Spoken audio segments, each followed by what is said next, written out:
Voici la première voiture qui pollue moins qu'une voiture électrique. Sachant qu'elle est électrique aussi, mais elle récupère les particules de frein et de pneus.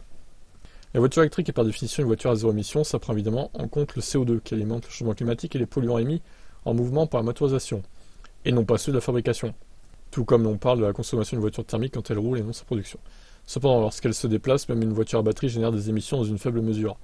Mais avant de voir de plus près de quoi il s'agit, commençons par présenter ce véhicule expérimental original construit par l'agence aérospatiale allemande DLR en collaboration avec le constructeur HWA, qui se caractérise par l'absence totale d'émissions. Oui, car le ZU-1, c'est son nom, qui dérive de l'acronyme Zero Emission Drive Unit, est doté d'un système qui empêche la propagation de toute particule polluante pendant le fonctionnement. La différence substantielle entre le ZU-1 et une voiture électrique classique réside dans les roues, et un seul regard suffit pour s'en rendre compte. Ils sont équipés de réservoirs spéciaux pour recueillir les fines poussières provenant des freins, disques et plaquettes et des pneus. Il s'agit de la poussière composée à 90% de particules ultra fines qui, rien qu'en Allemagne, est produite par les voitures à hauteur de 110 000 tonnes par an. Une grande partie des déchets terminent dans les égouts et de là se répandent dans l'environnement.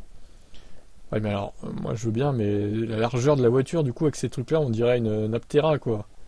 Avec ces énormes roues à l'avant, là, très larges. Je serais curieux de savoir quelle largeur ça fait, 2 mètres, hein, je pense au moins, hein. Minimum. Hein. Le ZU-1 réalisé grâce à un projet financé par le ministère de l'économie et de l'emploi et du tourisme du land de Bad Württemberg a reçu 6 millions d'euros pour être développé. Selon les entreprises qui l'ont réalisé, il présente des solutions techniques qui peuvent être facilement adoptées dans les voitures et les véhicules commerciaux qui seront produits à l'avenir. Le professeur, au nom imprononçable, directeur de l'Institut DLR pour les véhicules conceptuels à Stuttgart, a déclaré « Pour nous, la santé des personnes est un environnement non pollué et un environnement non pollué sont primordiaux. Le projet ZU-1 se concentre sur des composants qui ont reçu peu d'attention jusqu'à présent et dont les émissions sont maintenant progressivement réglementées par la Commission européenne par le biais de mesures législatives, à savoir les freins et les pneus. Notre concept est très efficace, extrêmement compact. » Compact, c'est pas le mot, hein, je dirais. Adapté à un usage quotidien et polyvalent. La ministre de l'économie du Bade-Württemberg a ajouté « Je me réjouis que le projet de recherche zéro émission Drive Unit, génération 1, ait permis de mettre au point un prototype qui s'attaque aux émissions de particules, jetant ainsi les bases d'une mobilité sans émissions. Notre industrie dispose désormais d'un modèle de premier ordre pour le transfert de technologie vers la production en série. » Bon. Ok, l'idée est bonne, hein, après, hein, je suis pas contre, hein, mais bon...